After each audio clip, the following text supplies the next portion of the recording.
અંકલેશ્વરની આદર્શ હાઈસ્કૂલની વિદ્યાર્થીની રાજ્ય કક્ષાની કલા ઉત્સવની સ્પર્ધામાં રાજ્યમાં પ્રથમ આવી। પોરબંદર ખાતે યોજાયેલી રાજ્ય કક્ષાની સ્પર્ધામાં 5 સ્પર્ધકો દ્વારા ભાગ લેવાયો હતો, જેને લઈ વિજેતા સાનિયા પઠાણને શિલ્ડ, પ્રમાણપત્ર અને રોકડ પુરસ્કાર એનાયત કરવામાં આવ્યો છે। नाम पठाण सानिया आजाद खान है। हूँ Shri T M. Shah and AVM Vidya Mandir school में अभ्यास करूँ छूँ और धोरण 12 में अभ्यास करूँ छूँ। दर वर्षे कला उत्सव योजाय है, जेमां हूँ भाग लीधो हतो। बाळ कवि स्पर्धा में भाग लीधो हतो, जेमां तालुका कक्षाए हूँ प्रथम आवी। त्यार पछी झोन कक्षाए 7 जिल्लाओं में हूँ प्रथम क्रमांक मेळव्यो हतो। त्यार पछी 12 तारीखे राज्य कक्षानी कला उत्सव योजाई हती, जेमां हूँ 5 प्रतिनिधित्व हता, जेमां हूँ प्रथम क्रमांक मेळव्यो छे। ते माटे हूँ मारा माता पिता, दरेक शिक्षकगण अने मने मार्गदर्शन आपनार शिक्षकोनो खूब खूब आभार मानु छूं। मारुं नाम पटेल किनल छे।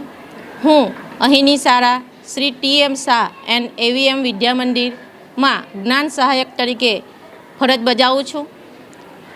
GCRT अंतर्गत दर वर्षे कला उत्सवનું આયોજન કરવામાં આવે છે, જે થકી બાળકોમાં રહેલી સુસુપ્ત શક્તિ બહાર નીકળે, ખીલે એ માટેની ઘણી વિવિધ સ્પર્ધાઓનું આયોજન કરવામાં આવે છે। આ વર્ષે પણ કલા ઉત્સવનું આયોજન થયું હતું અને જેની થીમ હતી ગરવી ગુજરાત।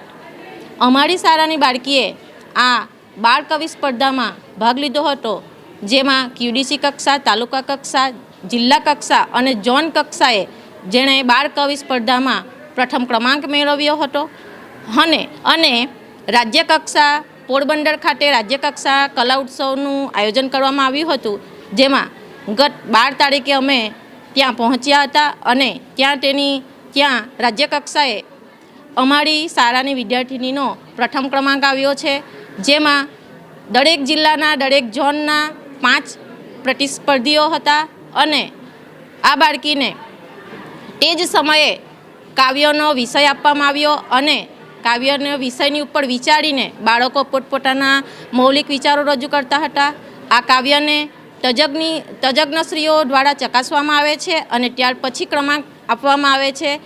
આમ રાજ્ય કક્ષાએ 5 પ્રતિસ્પર્ધીઓની સામે અમારી બાળકીએ પ્રથમ ક્રમ મેળવ્યો હતો અને તે માટે અમે સમગ્ર જિલ્લા, ભરૂચ જિલ્લા, તાલુકા અને શાળા પરિવાર તરફથી ખૂબ ખૂબ એને શુભેચ્છા પાઠવીએ છીએ।